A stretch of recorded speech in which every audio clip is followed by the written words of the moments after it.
Welcome back. You know, anybody who hand loads knows that they save an awful lot of money by rolling their own. But I'm going to tell you a little bit about rolling your own with cast bullets and plated bullets, which can really dramatically increase the savings, as much as 20-fold or more. With cast bullets, if you have access to your own lead and alloy material, I mean, it can be virtually for free with the cost of powder and primers, and that's about it. So, how does one get into this? Well, the very first thing that I recommend anybody do is go to the original source for loading cast bullets that has been the primary source in the sport for very, very many years. We're going back over 100 years now. Is Lyman, formerly associated with the Ideal name, but many years ago. But Lyman has a cast bullet handbook here that really expounds on every single cartridge that can be made with cast bullets, which is virtually everything. Sometimes people think of cast bullets only in reference to handguns, but you know, I've shot an awful lot of high-power rifle with cast bullets. It's a lot of fun. You don't get quite the bang. You know, some of that satisfaction that you get with firing a full power load is not there, perhaps, but don't think that it can't be accurate. You can have stunning accuracy. As a matter of fact, my 32 Winchester Special, which is one of my 94 lever action, tends to be as accurate, if not more accurate, with cast bullet hand loads, moderate velocity to even standard full velocity loads with cast bullets. When I'm talking about, we're talking about up to 2200 feet per second, which is a standard factory load, and without any leading and without any issues associated with it whatsoever. Now, with regard to handguns are very, very popular to load.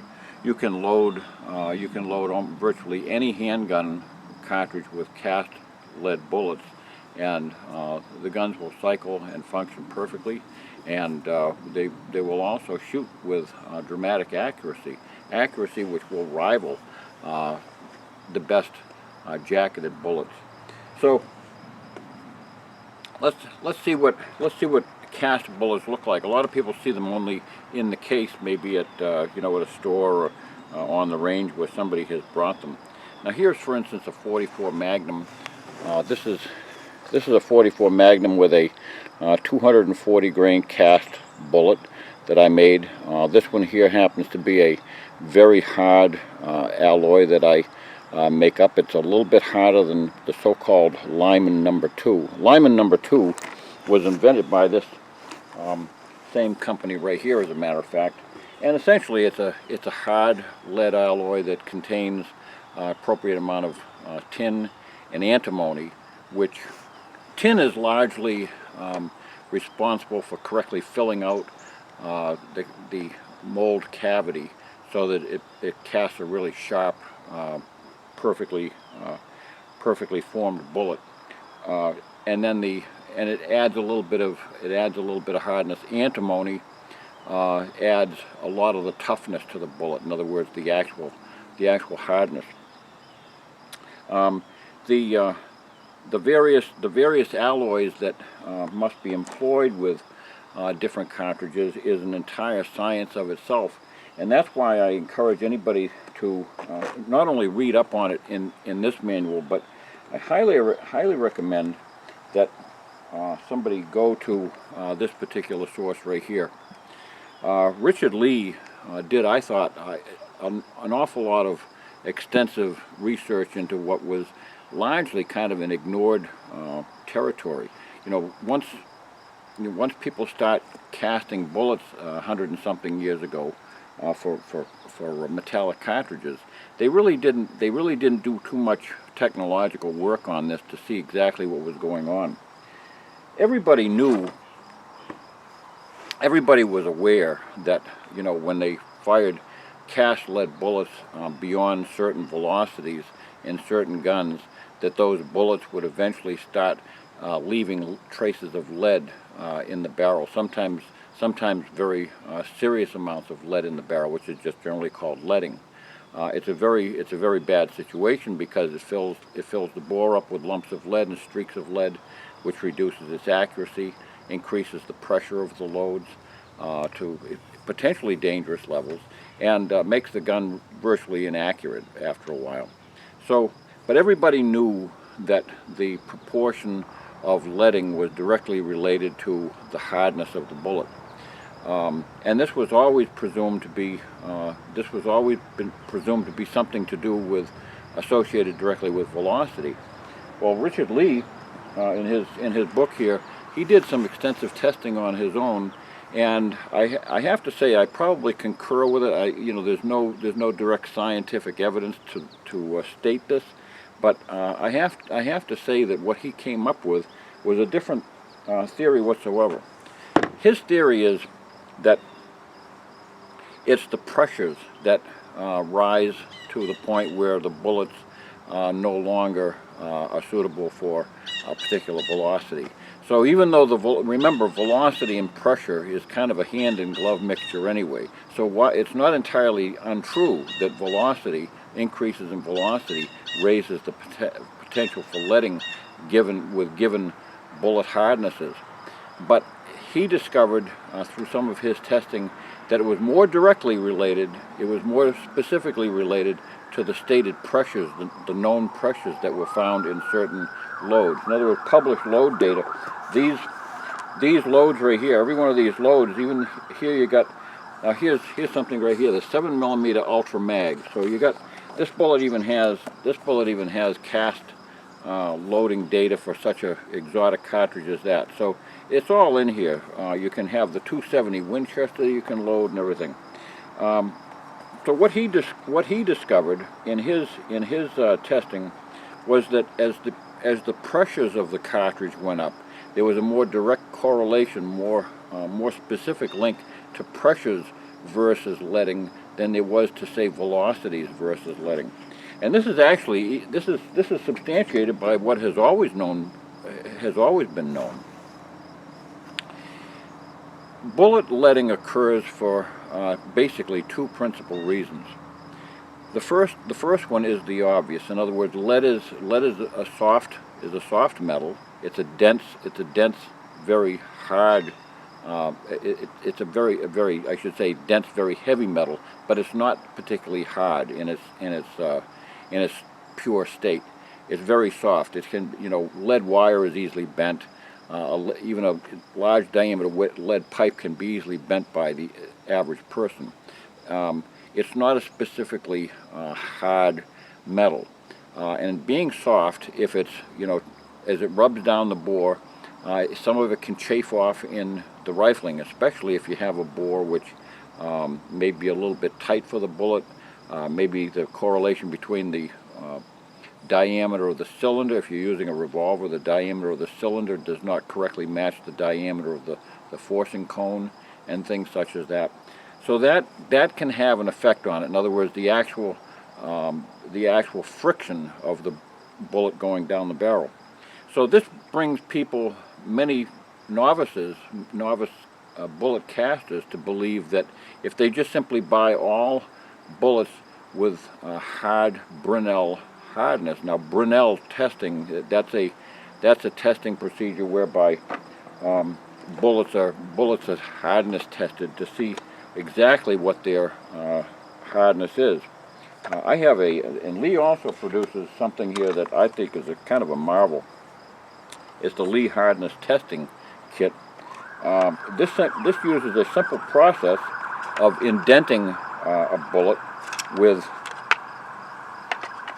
a device a spring-loaded device with a known spring density, a known spring resistance, and it indents it with a ball bearing into a flat portion of the bullet. Actually, a portion of the bullet has to be filed flat along its side. That has to be done in order to make a smooth, flat surface to read. After that after the bullet is raised up against this resistance, then it leaves a dent in the bullet itself. That bullet then is red with, it looks like it looks simply like a pen, but this is a very high grade microscope, and looking through it you can see there's a scale in there, and each division equals 2/1000ths of an inch. So in other words, this is basically a microscope capable of measuring across the diameter of the dent, the indentation that was left in that metal. Reading across that, the width of that dent describes the hardness of the lead according to a known calculation. So there's a chart right here. So for instance, if you measure a dent and it reads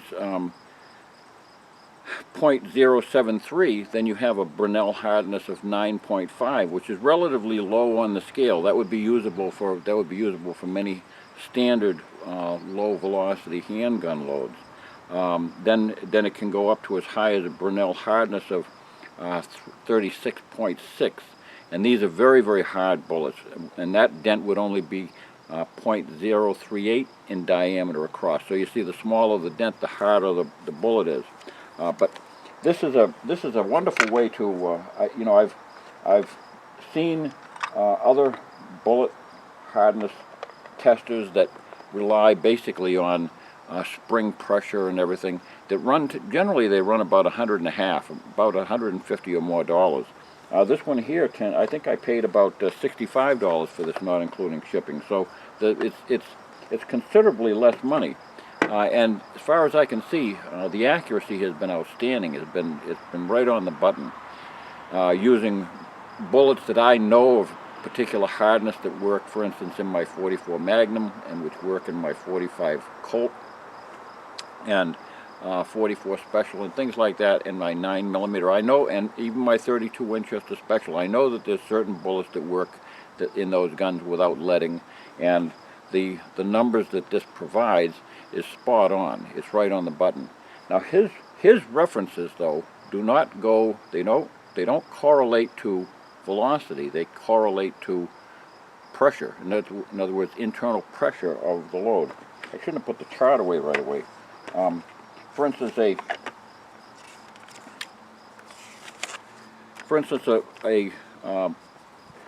a Brinell hardness of 9.5, it can withstand internal cartridge pressures of up to a maximum pressure of up to 12,155 pounds per square inch. So that would be relatively speaking something on the order of a target grade 38 or something. And as you move up the scale, then you can go right up to internal pressures up to 31,000 pounds per square inch, and that would correlate to your higher velocity Magnum pistol loads and things. So it was all right on. And I think that anybody who gets into bullet casting, if they're going to start casting for different cartridges, it's really not a bad idea to measure those hardnesses that you're creating. Now, for many years, I just got this recently. For many years, I just kind of did it like everybody, like most people do it. They just simply do it by guess and by gory. In other words, if you need a little bit of harder bullet, you know that you're letting your gun up. You add a little bit more tin the next time, or you add a little bit more antimony, whatever it is, and you raise it up. The problem is that you never have a place where you kind of have a flat plateau where you can rest at, because everything is constantly changing. For me, for instance, I obtain most of my lead through lead wheel weights. There are still a lot of lead wheel weights around. They're rapidly disappearing as tire mounting companies are now going to zinc and other metals, which are they provide weight without getting into heavy metals that are toxic and things like that. So lead is kind of disappearing from the scene as an available cheap resource. But even with the lead wheel weights, wheel weights have no very specific hardness. Different companies across the country, would occasionally produce wheel weights that were softer than others, and they didn't necessarily hold to any particular standard. As long as they got the weight that they wanted, that was the primary criteria. So the alloy could vary a little bit, enough so that a favorite load for a 45 auto might work just ducky with one batch of lead that you obtain from the local service station, and then the next bucket of lead that you get from the same guy, it's just not going to work. It's just going to be too soft. But let me go back to the other cause of leading besides friction, and this is the one that gets a lot of people wondering what's going on. If you just, it sounds logical to just simply get a very hard bullet. In other words, buy all the bullets in Magnum specification. In other words, get all the super hard bullets that you can, and then load all your pistol cartridges, and you'll be good to go. Problem is that it doesn't work that way, because cast lead bullets that have no protection on the base, in other words, just bare lead, they rely on obturation.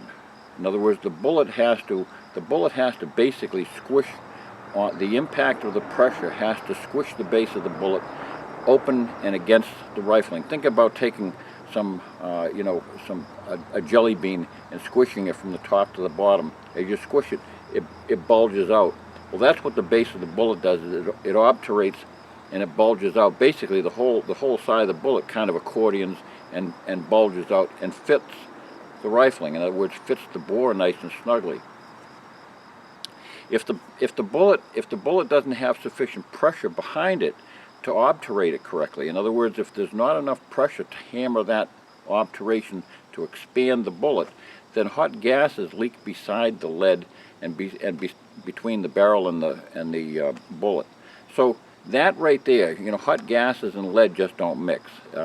Immediately, those hot gases begin to work on the sides of that lead bullet and begin to basically cook it off and leave it in your barrel, soften it and leave it in your barrel. So the lack of obturation that occurs by using an extremely hard lead alloy is not the way to go for a low velocity load that has low pressures, because unless that bullet fits naturally very, very tight and perfectly, it's gonna have a bad fit. The other problem is that it's that tight fit that is the issue. Traditionally, most casters try to achieve a bullet diameter which is approximately 1/1000th of an inch or so larger than the groove diameter. The groove diameter is something which is that's the widest part of the barrel, internal dimensions of the barrel. So a bullet that fits that barrel plus 1/1000th of an inch extra to no more than about 2/1000ths of an inch extra is just about right to use with most rifles. But even then, the obturation still must take effect, and it still must jam into that bore perfectly without over jamming and without over obturating. So everything has to be a good balance, and this is why bullet casters spend a lot of time, making sure that they make the correct batch of alloy for certain loads. So if they're shooting rifle loads that are going at 2,000 feet per second, they have to load an entirely different alloy, cast a different alloy for their bullets than a person who is loading for 38 special target wad cutters or 45 ACP, and then the person who's loading for 44 Magnum has to be just as careful with what he loads for his 44 special that he puts in the very same gun. So this is a quest, and that's why I say this thing here has been absolutely terrific. And it's not hard to get information about how to obtain particular hardnesses. There's different hardnesses that are known out there. Lyman number 2 is probably the most widely known. It's a very versatile alloy, which is good for quite a lot of handgun and light rifle loads. But then there's also linotype. At one time, I'm probably talking way, way beyond my, to an audience that doesn't know what linotype was. But linotype was a type of typesetting that was used in the newspaper printing industry, and linotype was routinely discarded after it was used, and it was a handy source of alloy for very, very hard bullets. You could shoot it raw if you wanted to have glass hard bullets for high velocity loads. You could shoot straight linotype, and it was a predetermined concoction which was made up by the industry for the newspaper trade.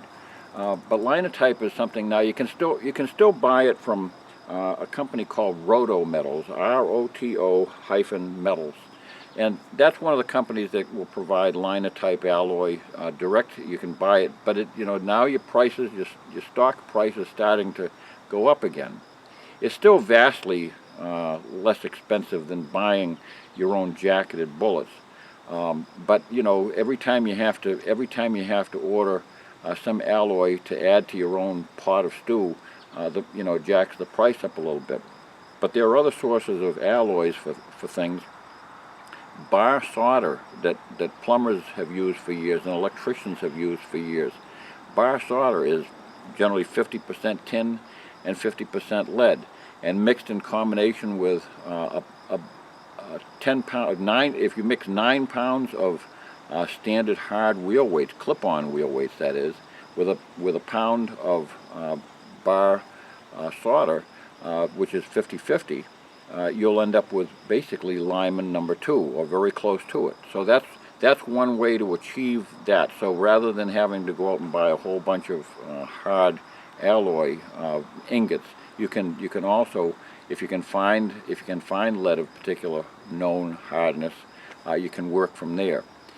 Pure lead has to be increased in density hardness tremendously, because pure lead is only good for muzzle loaders. Muzzle loaders must use pure lead bullets because they're using a patched round ball, or they're using a mini ball, which requires total obturation in order to fire correctly, and they're using velocities which handle that, and greases and everything else. So, but let's go into the different types of bullets that you can make. Basically, you can make anything. I've got a few here. Here's 3 different cases. Here's 3 different examples of 45 bullets that I have. This one here happens to be a flat nose bullet, which is typical for cowboy shooting. I've shot that in my 45 ACP when I'm shooting bowling pin competition, because these ride nicely through the gun. They absolutely jam free, and they basically grab hold of the pin rather than glancing off of it. That flat nose does a nice job in that regard. Then I've got another type here, which is basically, and this is one that's going to be thrown back in the pot and recast, because this was an early one that was out of the first couple of drops, and there you can see it's got wrinkles. That's just a casting flaw that you get until the mold becomes sufficiently hot. But this particular bullet here, this is a round nose bullet that I can use for plinking with my 45. It's the same shape as a standard factory jacketed bullet, and this is the same one right here, but with lubrication on it. And here's another one that's a favorite of mine for shooting bowling pin competitions. I think this one tends to grab hold of the bowling pin even better, and it still feeds through my 1911. And this is a flat nose truncated cone, you might call it. And that's also 230 grain. I've got this is a Keith style semi-wad cutter bullet that is 240 grains. That's for my 44 Magnum. This one here happens to be for the 44 Magnum. It's a hard alloy. I have some that are identical to it that I use for my 44 Special, which are considerably softer alloy that are being fired at between 800 and 900 feet per second. Here's a 32 special, 32 Winchester special bullet that I fire at velocities up to 2,000 feet per second in my Model 94 lever action. And if you notice, this one here has it has a copper base. That right there is called a gas check. And that gas check is simply a little copper cup. Hornady happens to make virtually all the gas checks that are sold under different names. So if you're ever buying gas checks and you're wondering whether to buy brand A, brand B, or brand C, it really doesn't make any difference, because according to Richard Lee, who's in the business, he said that Hornady makes them all, and they have a special design so that as the cup is pressed on during the seating process, it's actually being pressed up with my small die. I press it up through a sizing die, Lee sizing die, which not only sizes it but jams this little gas check on at the same time. And it's made in such a way that as the gas check is squeezed tight, it actually impresses itself into the inside of the lead, and it holds it on firmly, so it'll never come off. It really won't come off anyway, because the pressure is always behind them. But the presence of that gas check ensures that gas, it does exactly what its name denotes. The gas will not go beside the bullet. So even though I'm only using this alloy is only straight wheel weights, and yet because of the gas check, I'm able to drive it at velocities which are far higher than I would ever be able to drive standard bullets out of a 44 Magnum. So that's a little hint. And I never get any leading with that round either. That blackness, by the way, happens to be just the oxidation of the lubrication that has been on there for quite a long time now. But I've made up a great number of them. Now there's another type of bullet that's on the scene that I do want to mention in concert with casting. You know, for those of you who don't like to cast, or who don't wish to get into that process, there's another alternative which can save you quite a bit of money. And by the way, you can buy cast bullets. There are countless private companies out there and private individuals that do cast quality bullets. It's important to check the sources, and make sure that they're casting the stuff that is the correct hardness that they advertise, because they can somebody can start up in that business and they can just simply sell bullets, and they're throwing anything into the lead ingots. You can get anything, so you got to be very, very careful and cautious. There was recently a vendor nearby where I live that was doing that, and most of the bullets were simply too soft to shoot, and he didn't last long in the business for very understandable reasons. If you look at these two bullets right here, they're both 45 ACP bullets. Now, and they look virtually identical. This one here happens to be a copper jacketed full metal jacket, or I should say it's exposed base. The full metal jacket connotation is a little bit misleading. I do have some that are actually, I pulled from some old government rounds. I do have some that are actually full jacketed. I'd like to see the process by which those are made, because it's a very, very, there's no seam. But in any case, this is a standard cup and draw process where a thick jacket is made into a cup, and a piece of lead wire is swaged into place and formed to make a bullet. So this is a standard jacketed bullet, very expensive. That's the type that you would buy for high-grade jacketed bullet ammunition. The other one, on the other hand, is something which is just a copper-plated bullet.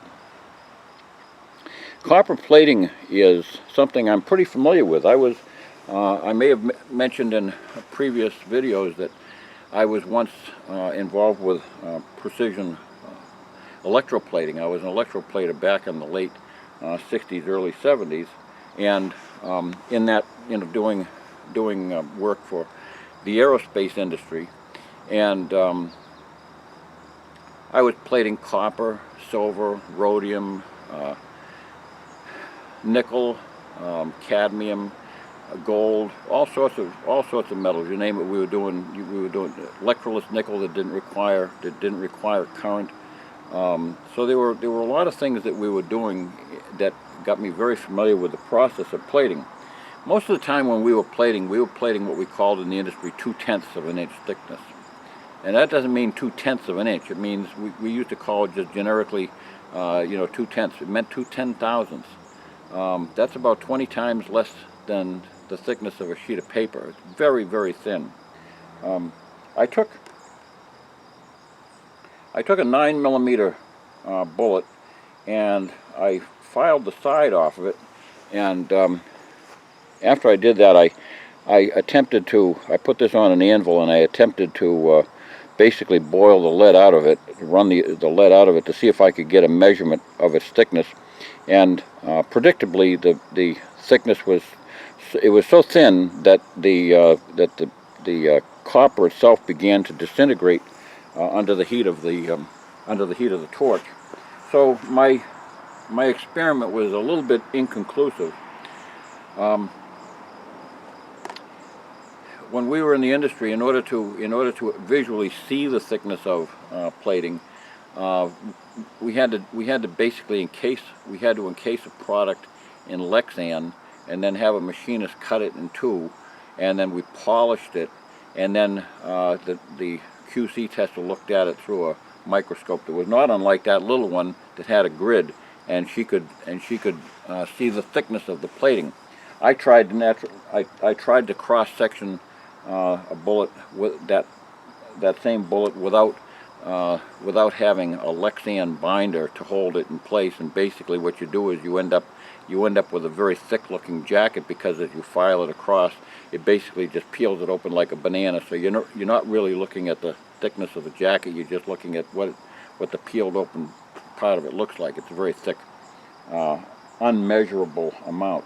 But in any case, once I cooked the lead out and I measured it, notwithstanding the loss of metal around it and perhaps some of the thickness of the lead that still remains in there that's kind of tinned in place, I came up with it appears to be somewhere less than about 10,000ths of an inch, and that's about the thickness of the gap between the cylinder and barrel of most new handguns. So, that 10,000ths is it's not thick by any means. It's many times thinner than a standard copper jacket. However, I fired I don't know how many hundreds of these things. I go through boxes of 250 at a time, and although they are expensive, they've never failed me. They feed perfectly. They have great lubricity going up, the feed ramp of an auto. They're very clean. They don't leave any problems with lubricant or lead or anything like that can occur with lead bullets. So and the burned off product of lubricants can cause sooting on a gun too. So they're much cleaner. They hit just as hard as can be. I tested the Brunel hardness on these with that tester, and it's not pure lead. It's some people I've seen people online that have said that they're pure lead with a copper plating, but they're not pure lead. They're considerably harder than that. They run about 9.5 Brunel hardness from the testing that I did on a sample 9mm bullet. So that's not entirely pure lead by any means. However, it is two things at once. It's soft enough so that it will obturate in any bore, but it's also hard enough because of the copper jacket. It's hard enough to resist any frictional. Basically, there's no lead that's going to be left in a bore. It's a wonderful product. Much less expensive than the process of fully jacketed bullets. Just to kind of give you an idea what copper plating is. Copper plating is basically the electronic depositing of copper through electrolysis just like when you use a battery, the metal in the battery is gradually plated out of solution. In other words, gradually the metals in the battery give off themselves until the battery is no longer of any value, and that's when the battery goes dead or the connections inside dissolve.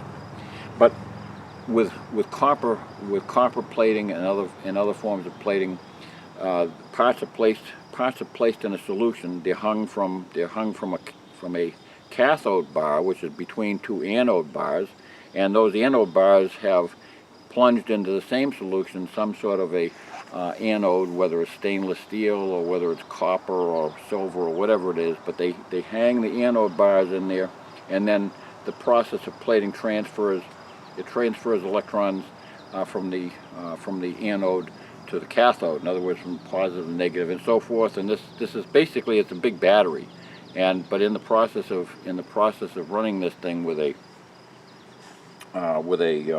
large rectifier, which is essentially the same as a DC welder, that plates the metal.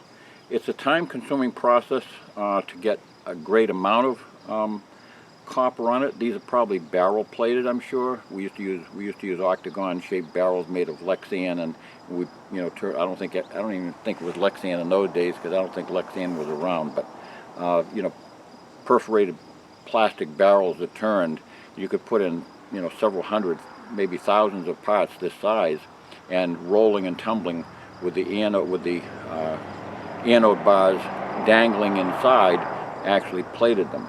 So I should say with the cathode bars inside actually tumbling with it, and then the anode would plate to it. So it was a very fascinating thing. But they work. They're terrific. But don't confuse plated bullets with jacketed bullets. They look the same, and in many cases they'll perform the same, but they're just not the same. The jacket is much thinner. As far as for plinking and for recreational shooting, it doesn't make a bit of difference. They're gonna do the same thing. They're very, very good. Now, one of the things I want to bring up about plated bullets is that because the plating is so very thin, it's also quite fragile and can be peeled back. Quite a few people have the disagreeable problem of using a heavy crimp with a plated bullet, and as they use a heavy crimp, for instance, if they use a heavy crimp like you would have on a .44 Magnum, this is rolled and turned right into the corner of the last lubrication groove. That case is holding on like claws onto that bullet. If you use that type of crimp, full round crimp with a plated bullet, you're certainly going to basically you're going to cut the plating right there, and it's going to strip off and leave it behind in the process of shooting. So you can't use that kind of a crimp.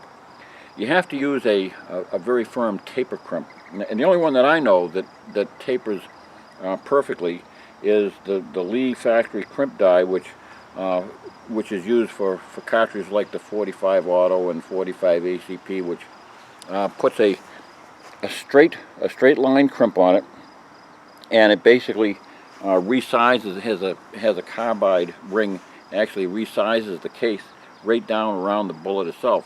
And even a bullet which is oversized, it will size the bullet in the same process of sizing the case, so it'll result in a perfect match.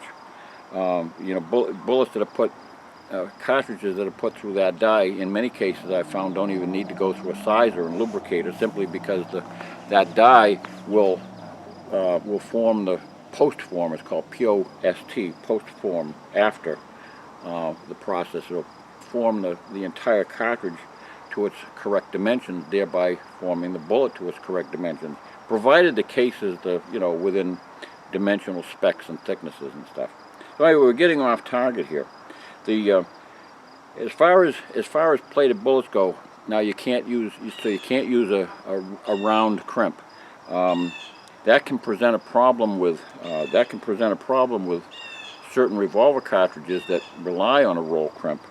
.44 Magnum cases simply would not have enough. They would not have enough crimp if they were if they were not rolled. So that might be a problem. That's why I don't use that particular type of bullet with certain cartridges, because it's just not a bullet that'll play. But they do work tremendously if you can use them. And you might ask why a 44, a 45 auto, or a 9mm, or a 40 Smith & Wesson, why they can't be rolled in. Well, simply because they headspace on that thickness of brass at the mouth of the case. In other words, they don't headspace back at the rim. These are rimless cases, even though it looks like it has a rim on it. This is an extraction groove. The rim is the same diameter as the case that's just in front of it. So what stops it is the case mouth hits the end of the chamber. So they headspace on the case mouth itself, and that's true with most autos, with very few exceptions. But I want to address basically just the availability of cast lead bullets and where you can get them. Check your internet. There's dozens of guys out there all over the country that are selling competitively priced cast bullets. Give them a try. And if you really want to get into the, it's a separate endeavor all by itself, because this is again, this brings hand loading to another level. If you really want to get into it, you really want to get yourself this guide right here. This is one of the two, what I consider the references that you need to have. These have all kinds of load data. Lyman naturally, they tend to favor very heavily Lyman dies. So the bullets that they list in terms of the specified loads, very frequently just Lyman. Sometimes they throw a Lee design bullet in there or something like that, or a RCBS bullet or something. But naturally and understandably, they got some that are Seiko. But it's their book, and they can do what they want. So there's a lot of Lyman dies, casting mold designations. But that doesn't really mean that much, because 170 grain 32 special bullet from from Seiko or from RCBS or Lyman or Lee, it's going to be essentially the same. It's going to be around about an 8mm diameter bullet that you can size down to the appropriate size, and they're going to take about the same charge too. So, but these are terrific. So if you've got an old, say you've got an old 405 Winchester and you want to make some loads for it, you got a page right here devoted to that antique caliber that you can shoot in your great grandfather's old gun, and have fun with it. If you happen to be into the sport of 38 target shooting, you got a wealth of information here. 38 special loads all over the place. You got pages. There's probably more loads on 38 special than on anything else. So and 357 Magnum. So you can have a blast at it, literally. Certain things you want to know about lead bullets in general. You can get lead bullets that are not cast bullets from certain suppliers, like Hornady, for instance. They make lead bullets. Those lead bullets are swaged wire. In other words, they put them through a process where rolls of lead wire are clipped off and formed into bullets by the gazillions. Now those particular bullets are only capable, because it's relatively soft wire, those bullets are only capable of withstanding velocities of between 900 to 1100 feet per second, depending on the roughness of your bore. And that's been my experience. Sometimes I found that I can't get much beyond 900 feet per second before I start noticing some leading apparent in the barrel. So if you want to have, but they're terrific if you want to do some shooting with a 38 or a 45 or something like that, where the standard velocities are always under 900 feet per second. That's just the ticket. So they're perfect for that. And if you're shooting a 44 special, or if you want to make 44 special loads for your 44 Magnum, you have at it. You can buy them by the box from Hornady at your local supplier, and you don't have to worry about casting your own. They use a special powdered lubricant to provide the proper lubrication in the bore. So that's the name of the game. With I didn't want to go into a lot of detail about this, because this is something you could spend a life on. I've been doing it for quite a number of years, and it's a fascinating hobby in and of itself. The most important thing to remember is that shooting is all about having fun. Be very safe with it. Casting bullets is a potentially very hazardous thing to do. You're working with heavy metals, you're working with fumes that can kill you, and basically you can get lead poisoning. In fact, I knew years ago of a professional bullet caster who did it in his home. He died from lead poisoning. It's not agreeable to get lead poisoning, whether you were an old painter years ago or working with this sort of thing. But there are safe ways to, they didn't know in those days what they had to do to avoid exposure. It's very simple. There's no reason why anybody who's casting bullets these days should have any difficulty. You make your ingots outside in nice fair weather.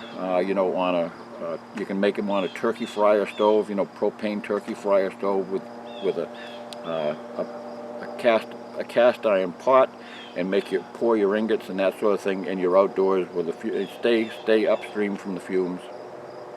When you're making your bullets, don't be casting in your house without some sort of a venting system.